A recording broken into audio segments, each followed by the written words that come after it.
Hi, everyone. Welcome to the BC Girls Podcast. We are your hosts, Matoba, Hanfil, and Akane.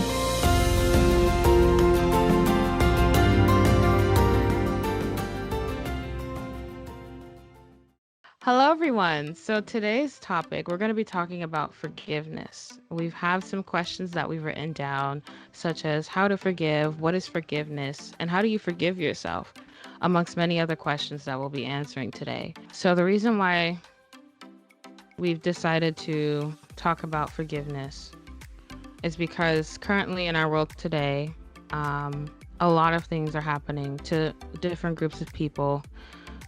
People are hurt and people want to not feel that pain as much as they are experiencing. And I believe that forgiveness is the first step for one person, for themselves, or for yourself to go on that journey of relieving yourself from the pain that you're experiencing. And with the recent shootings and killings, I think it's more relevant now to talk about forgiveness. What do you guys define forgiveness or forgive as? for forgiveness, I guess for me, is giving yourself the patience and especially the time to reflect, especially whatever situation is at hand that is preventing you from being able to either forgive yourself or forgive another person. I think patience and self-reflection is definitely a good way to sum up forgiveness. So what forgiveness means to me is the act of saying you're sorry to a certain situation. It's really a matter of thinking of what you should, what made you or the other person feel negative in some sort of way. So it's an act of saying you're sincerely very sorry from your heart. Yeah, I think those are beautiful definitions. And I looked up the definition of what forgiveness is because I feel like I couldn't put it together in quite elegant words. So the definition that I found is forgiveness is the intentional and voluntary process by which one who may initially feel victimized undergoes a change in feelings and attitude regarding a given offense and overcomes negative emotions such as resentment and vengeance. So really it's a decision that you yourself come to release, feelings of resentment or vengeance towards a person who's harmed you, regardless of whether or not they actually deserve your forgiveness. And I feel like for a lot of people, that particular part is the challenge. They don't deserve my forgiveness, so why should I forgive them? But I think a misconception in that is that people think because you forgive someone, that means you forget what happened, or you just condone or excuse their offenses. But really, that's not what forgiveness is. And it does not mean to just forget what had happened. It really just means that you yourself are coming to the point where you're saying, okay, I'm not going to react in the same manner or give any energy towards what had happened, and I'm not going to take any vengeance, and I'm not going to hold that resentment in my heart. And I think that helps to create a world where we're not just living where we tolerate others, we're really trying to live in a world where we can love and accept everyone. When you forgive your enemy, you enter a higher level, if you will. And this allows you to embrace anyone and love anyone. Of course, this process of forgiveness is not easy. And it's not something that just happens overnight. But I think if we practice forgiveness more, then we can live in a world of heart and unconditional love. So then that brings us to the next question. What does forgiveness look like? I think forgiveness looks um, a bit different for each person. I I can either forgive myself or another person a bit differently than someone else. Maybe I'll have more of a difficult time forgiving, let's say, my dad, than someone else who doesn't hold much of a grudge or has more easier time like forgiving people. I think it depends on each person, and I think like your kind of personality. If you're more of a easygoing, not take words to heart kind of person, maybe you can forgive much easier. But if you're more of a defensive or things are more personal to you, it can be a little bit harder. So it's also a different process for yeah, how you can forgive. And it comes in all sorts of ways, you know. But yeah, that's mostly what I think. For me, forgiveness, it's really about a change of heart, right? So if you're angry or upset or you're facing any of those negative emotions, even depression, it's really about changing your heart, how you're feeling. And I agree with what you said. It looks different for everyone else. I think I'm trying to think about how I get to that state of where I can forgive someone. And for me, it's really a logical process. Like I try to rationalize everything first. Just get the facts out of what had happened just now.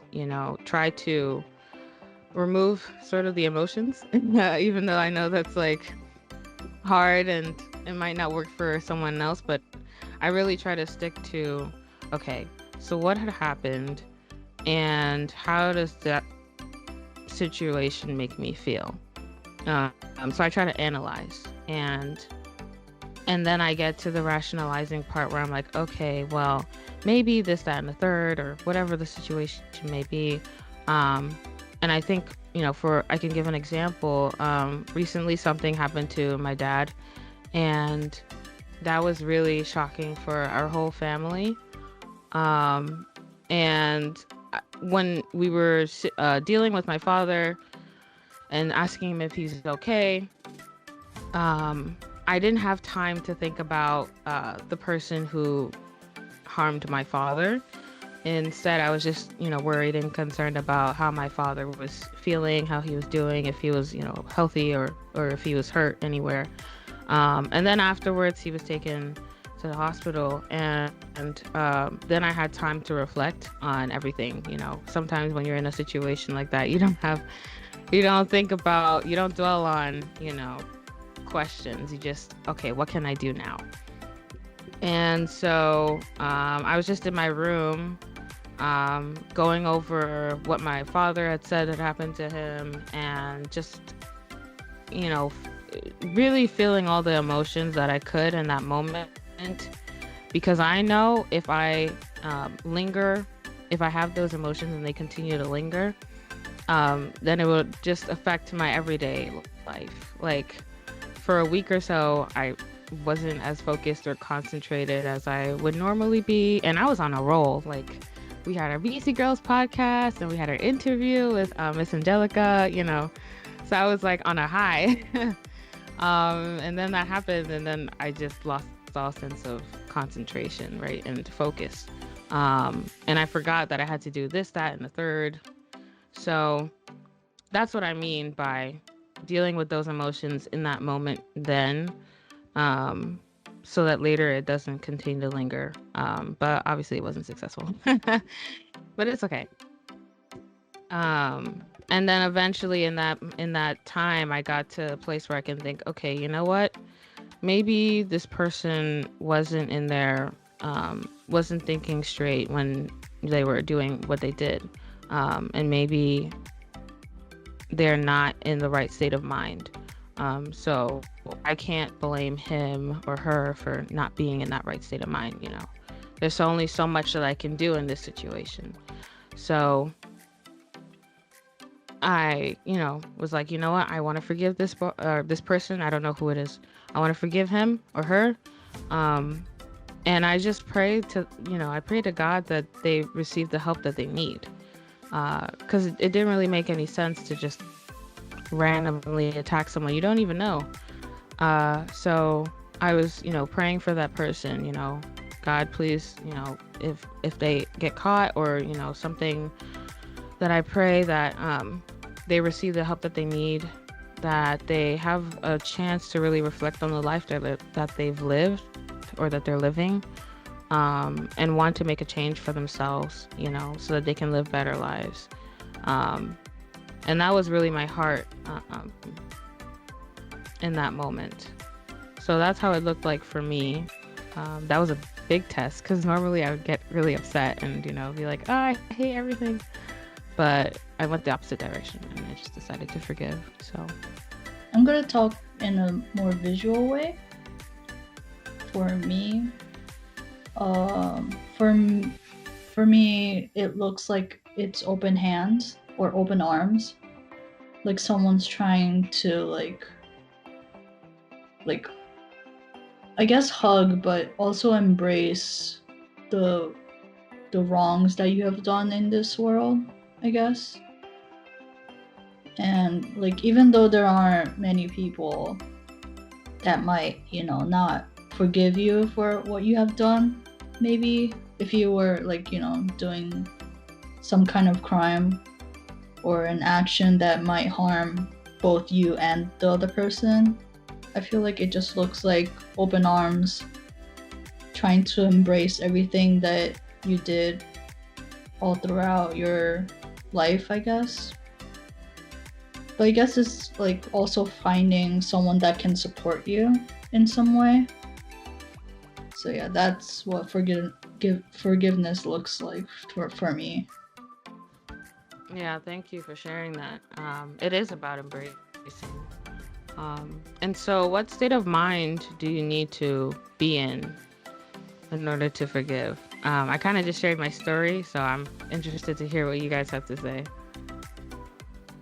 The right state of mind. Like Hamphil mentioned, like, it depends on the person.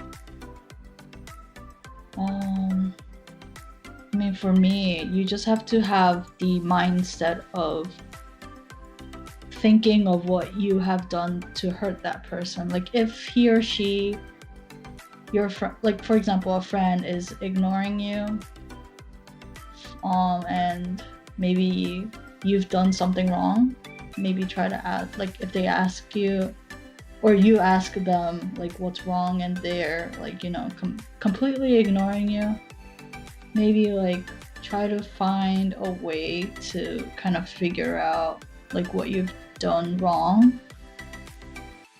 It may be a painful mindset if you were, a very emotionally sensitive, but you just have to have the mindset of both accepting the wrongs you did to that certain person and to yourself at that time, I guess, if it was in the past. I think it's somewhat similar, but I think in that state of mind, you kind of have to come to a place with yourself where you can be like at peace with yourself or another person.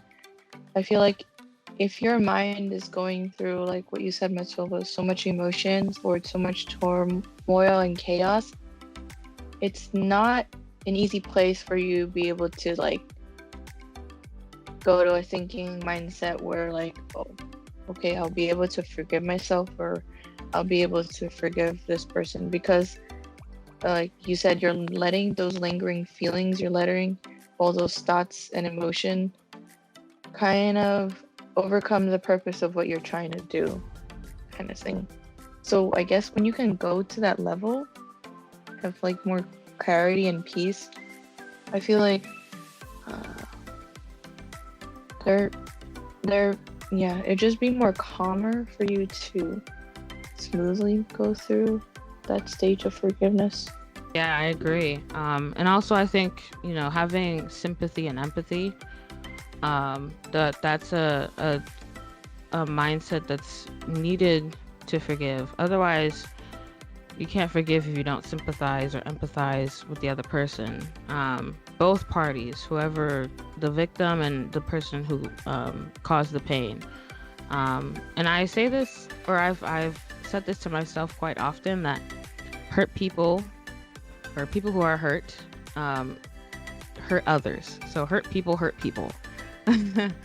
And yeah, it just means that people who are also experiencing pain inside themselves, whatever form that may take, they're able to hurt others, and cause more pain, and repeat that cycle. It's important to have sympathy and empathy.